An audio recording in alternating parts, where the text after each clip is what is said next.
భారీ ఎత్తున కదిలి వచ్చినటువంటి టిఆర్ఎస్ శ్రేణులకు అదేవిధంగా అందరికీ పేరు పేరున ధన్యవాదాలు తెలియజేస్తూ రేవంత్ రెడ్డి ఖబర్దార్, నీ ప్రభుత్వానికి నూకలు చెల్లినాయి. కేసీఆర్ లాంటి మొక్కని ఈ రాష్ట్రంలో నువ్వు మరవనీయన్నావు. కేసీఆర్ పెద్ద వృక్షం, కేసీఆర్ మహావృక్షం. కేసీఆర్ యొక్క చెట్టు వేళ్ళు పునాదులు కిలోమీటర్ లోతు పోయినాయి. కేసీఆర్ అనే మహావృక్షం మీద రేవంత్ రెడ్డి అనే పిట్ట వారితే గంత కూడా సరిపోదు. ఖబర్దార్ రేవంత్ రెడ్డి, గుర్తుంచుకో. ఇవాళ లగచర్లో జరిగింది, రేపు ఈ రాష్ట్రంలో ఎక్కడ జరిగినా తప్పకుండా ఈ జనం నీకు బుద్ధి చెప్పడానికి ముందుగా ఉన్నారు. ఎందుకంటే నువ్వు ఎన్నికల్లో చెప్పిన మాయమాటలు నమ్మి జనం నీకు ఓట్లేశారు. నువ్వు చెప్పినటువంటి 6 హామీలు కానీ 13 గ్యారంటీలు కానీ ఏది అమలు చేయలేదు. ఈ రోజుకు నువ్వు ఇస్తున్న తులం బంగారం ఇవ్వలేదు, మహిళలకు ఇస్తున్న 2500 ఇవ్వలేదు, రైతులకు ఇస్తున్నటువంటి 10,000 రూపాయలు ఉన్నటువంటి రైతు బీమా 15,000 చేస్తారన్నావు. ఆ 10,000 కూడా గతి లేదు. నీకు ప్రజలు త్వరలే నిన్ను ఇంటికి పంపించబోతా ఉన్నారు. మొన్న మహారాష్ట్ర ప్రజలు నీకు బుద్ధి చెప్పారు, అదేవిధంగా తెలంగాణలో కూడా కొద్ది రోజులు నీకు బుద్ధి చెప్పబోతా ఉన్నారు. నువ్వు ఇచ్చిన హామీలు కనుక అమలుపరచకపోతే రానున్న రోజుల్లో ప్రజలు నీ మీద తిరగబడతారు. ఇప్పటికే ప్రజల్లో వ్యతిరేకత వచ్చింది, రైతాంగంలో వ్యతిరేకత వచ్చింది, మహిళల్లో వ్యతిరేకత వచ్చింది, నిరుద్యోగుల్లో వ్యతిరేకత వచ్చింది. నువ్వు ఇస్తానన్న హామీలు ఒక్కటి కూడా అమలు చేయలేదు. అమలు కనుక చేయకపోతే రాష్ట్రంలో కాంగ్రెస్ పార్టీకి నీకు పుట్టగతులుండవు. రానున్న రోజుల్లో మీరు తప్పకుండా ఇంటికి పోవాల్సిందే. ఎందుకంటే నువ్వు ఒక సంక్షేమ పథకం కూడా అమలుపరచలేదు, నీ వల్ల ఏమీ కాలేదు. అందుకోసం ప్రజలు తప్పకుండా కాంగ్రెస్ పార్టీని ఇంటికి పంపిస్తారు. కేసీఆర్ కు బ్రహ్మరథం పడతారు. కేసీఆర్ అనే పులి నిద్రపోయింది, పులి తొందరలో బయటకు వస్తుంది, జాగ్రత్తగా ఉండండి. ఇప్పుడు కేటీఆర్ మీకు ఎక్కువ, కేటీఆర్ సరిపోతాడు, మీకు కేసీఆర్ అవసరం లేదు. ఈ తెలంగాణ లోపల ఇవాళ నువ్వు ముఖ్యమంత్రి అయ్యేవాడియో, కేసీఆర్ లేకపోతే తెలంగాణ వచ్చేదా, తెలంగాణకి ఉండేదా? కేసీఆర్ అనేవాడు పుట్టకపోతే ఉమ్మడి రాష్ట్రమే ఉండేది. కేసీఆర్ అనేవాడు పుట్టింది కాబట్టి ఇలా తెలంగాణ వచ్చింది. అందుకే నువ్వు ముఖ్యమంత్రి అయినావు, నువ్వు ముఖ్యమంత్రి అయ్యేవాడి కాదు. ఇది గుర్తుంచుకో బిడ్డ. నువ్వు కూర్చున్నటువంటి పీటకి ఇవాళ నీ పీటను ఇప్పించింది ఎవరు, నీ కుర్చీని ఇచ్చింది ఎవరు? ఇవాళ నీ కుర్చీకి తెలంగాణ ముఖ్యమంత్రికి ఇవాళ అవకాశం కల్పించింది కేసీఆర్. ఇది చరిత్ర మర్చిపోదు, చరిత్ర ఎప్పటికీ ఉంటది. ఈ చరిత్రని తుడిపేయాలనుకుంటే సూర్యుని మీద ఉమ్మేసినట్టే. రేవంత్ రెడ్డి ఖబర్దార్, ఎందుకంటే అరెస్టులను సాగించి ప్రజాశక్తి నడ్డలేరు. నువ్వు గనక అరెస్ట్ చేయదలుచుకుంటే బంతికి గోడకి విసిరేస్తే ఎట్లా వెనక్కి వస్తుందో అట్లా గులాబీ దళం ఇవ్వాలా. మిమ్మల్ని ఎదుర్కోవడానికి గులాబీ దళం మొత్తం రాష్ట్ర వ్యాప్తంగా సన్నద్ధమైంది. రేవంత్ రెడ్డి పాలన ఎట్లా? రేవంత్ రెడ్డి పాలన అస్సలు ఏం బాగలేదు, అసలు చాలా దారుణమైన పరిస్థితి. ఇది 2,000 మంది దాకా పైన వచ్చిర్రు. ఇలా చాలా ఇన్ని రోజులు అసలు రైతు బంధు లేక, రైతు భరోసా ఇవ్వలేక బస్సులు ఒక్క ఈ బస్సే నడుస్తుంది బ్రదర్, ఏం నడుస్తలేదు. ఒక్క ఫ్రీ బస్సే నడుస్తుంది, ఏమీ అమలు కాలే, ఏమీ రాలేదు. బోనస్ అన్నాడు భోగం అయిపోయింది.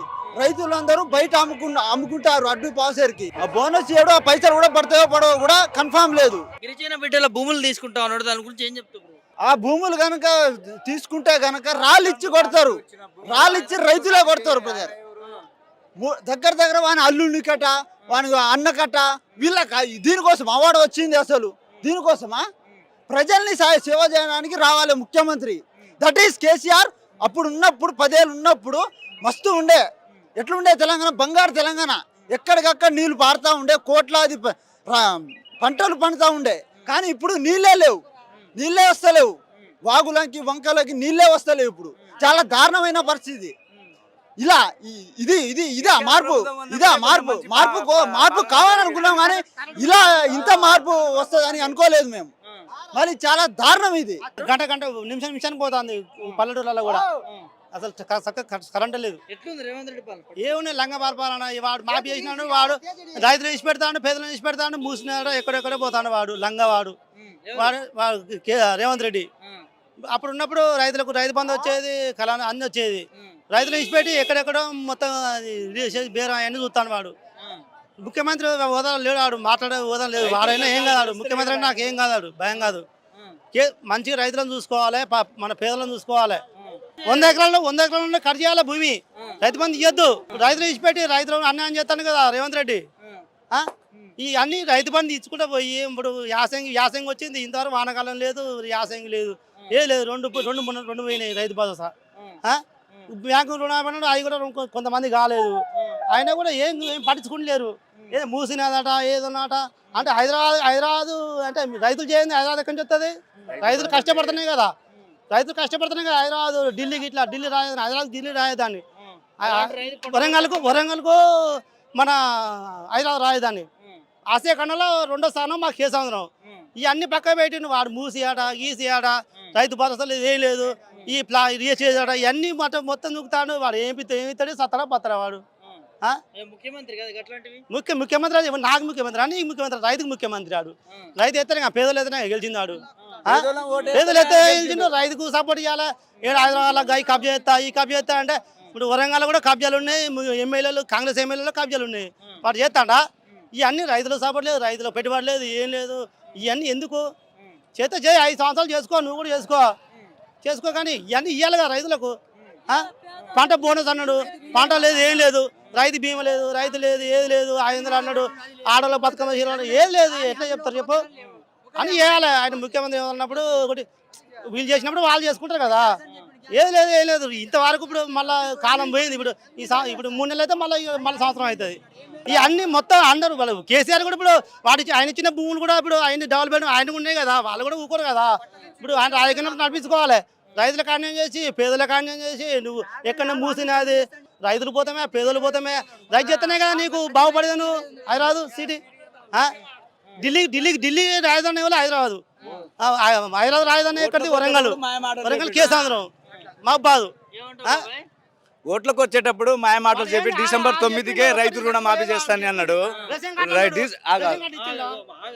ప్రజలకు మాయ మాటలు చెప్పి డిసెంబర్ 9కే నేను రాగానే 9వ నాడే రైతు రుణమాఫీ 2 లక్షలు చేస్తున్నాడు.